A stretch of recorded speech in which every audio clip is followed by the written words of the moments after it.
दोस्तों, यदि आपके 26 एएस में कोई इनकम आ रही है जिसके ऊपर के टीडीएस कटा है, क्या उसे आपको अपने इनकम टैक्स रिटर्न में दिखाना ही होता है? क्या उसके ऊपर आपको टैक्स पे करना ही होता है या आप इसे स्किप भी कर सकते हैं? इसके ऊपर बड़ा डिसीजन दिया गया है जिसके बारे में कि इस वीडियो में डिस्कशन करेंगे। तो आप इस वीडियो को अंत तक ज़रूर देखें और सभी लोगों के साथ शेयर भी करें। रेगुलर अपडेट के लिए CS Satbir Singh YouTube channel subscribe कर लें और नोटिफिकेशन बेल भी प्रेस कर दें। दोस्तों, आपके 26 एएस में इनकम आती है, यानी कि आपके इनकम के ऊपर भी टीडीएस काटा जाता है, तो उस केस में 26 एएस में इसे दिखाया जाता है। तो दोस्तों, इसे आपको अपनी इनकम टैक्स रिटर्न में दिखाना होता है और जो टीडीएस क्रेडिट है वो क्लेम करना होता है। तो दोस्तों, कई बार ऐसे भी केस होते हैं जहाँ पे कि इनकम तो 26 एएस में आ जाती है, लेकिन वो आपको अपनी इनकम टैक्स रिटर्न में नहीं दिखानी होती और ना ही उसके ऊपर कोई टैक्स पे करना होता है। दोस्तों, ऐसे हम कुछ केस डिस्कस करेंगे। जैसे कि मान लीजिए आपने किसी व्यक्ति को कुछ लोन दिया है और वो उसके ऊपर इंटरेस्ट आपको देता है, लेकिन कुछ सालों के बाद वो आपको इंटरेस्ट देना बंद कर देता है, लेकिन वो व्यक्ति अपनी टीडीएस रिटर्न फाइल करता है और उसमें इंटरेस्ट इनकम दिखा देता है। तो जो इंटरेस्ट इनकम है वो आपके 26 एएस में आती है, उसका टीडीएस भी आता है।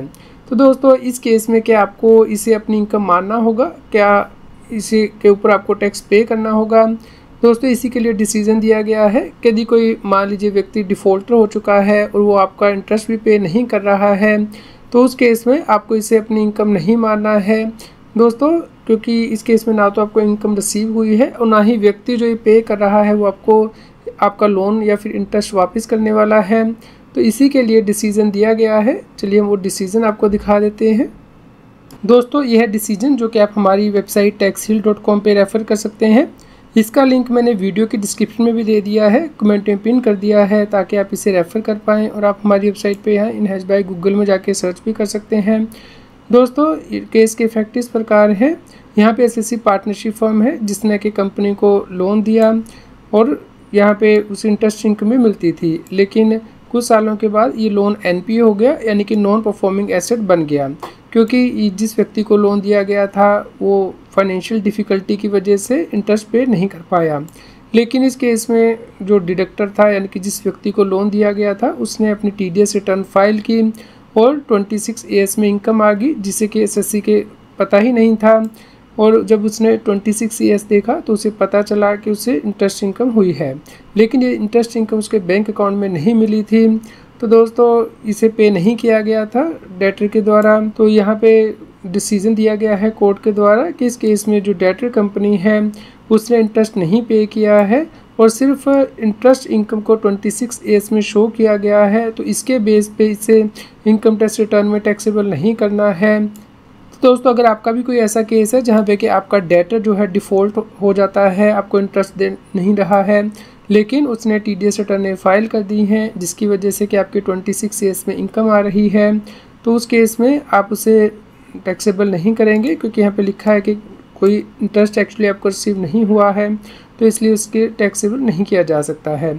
दोस्तों, यहाँ पे आपको ये भी ध्यान रखना है, क्योंकि आप यहाँ पे ये इनकम टैक्सेबल नहीं कर रहे हैं, तो इसका जो टीडीएस क्रेडिट है वो भी आप क्लेम नहीं कर सकते हैं, क्योंकि यदि आप इनकम को टैक्स के लिए ऑफ़र करते हैं तो ही आप उसका जो टीडीएस क्रेडिट है वो क्लेम कर सकते हैं। तो ये डिसीजन ITAT मुंबई बेंच के द्वारा दिया गया है रियर एंटरप्राइज के केस में 29 अप्रैल 2025 को। दोस्तों, यहाँ पे हम एक और प्रैक्टिकल केस डिस्कस करेंगे जहाँ पे कि टैक्स पेयर की लैंड जो है वो एक्वायर हुई और डिपार्टमेंट के द्वारा उसे लैंड एक्विजिशन पे इंटरेस्ट दिया गया, लेकिन ये इंटरेस्ट उसके बैंक में नहीं आया। ये 26 एएस में रिफ्लेक्ट हो रहा था, जिसके बेस पे के इनकम टैक्स ऑफिसर के द्वारा नोटिस जारी किया गया कि इसके ऊपर जो टैक्स है वो पे किया जाए।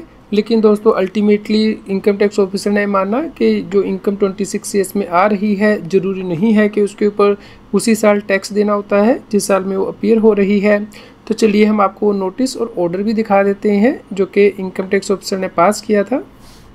दोस्तों, ये है नोटिस जो कि इनकम टैक्स ऑफिसर के द्वारा पास किया गया था कि टैक्स पेयर को लैंड एक्विजिशन पे इंटरेस्ट मिला है और उसके 26 एएस में भी आ रहा है, लेकिन टैक्स पेयर ने इनकम टैक्स रिटर्न फाइल नहीं की है और उसके ऊपर जो इनकम टैक्स वो पे नहीं किया है।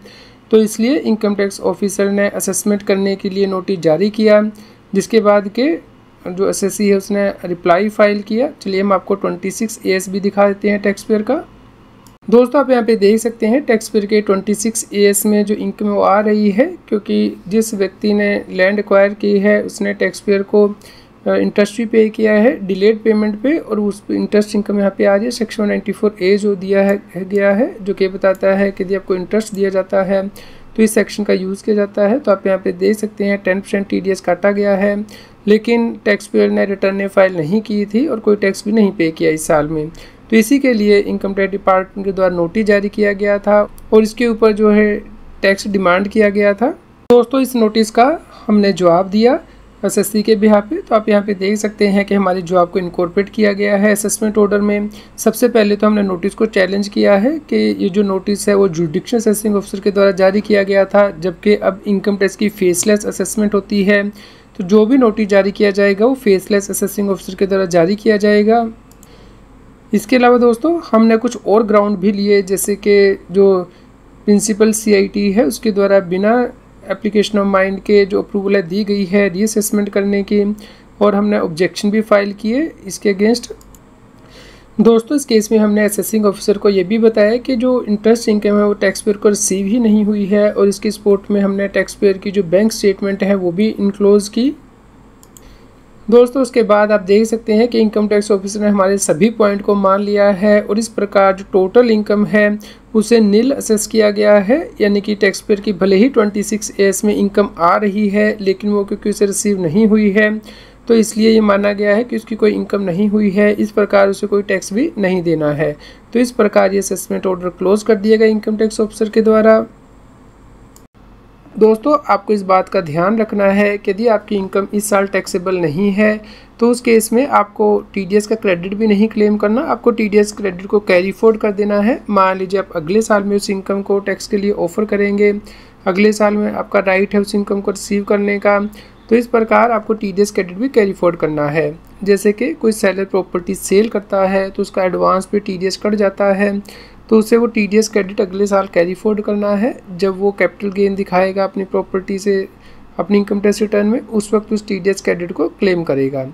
दोस्तों यदि आपका कोई और क्वेश्चन हो इससे रिलेटेड तो आप हमें कमेंट करके ज़रूर बताएं। उम्मीद करते हैं आपके लिए न्यूज़ यूज़फुल रही होगी।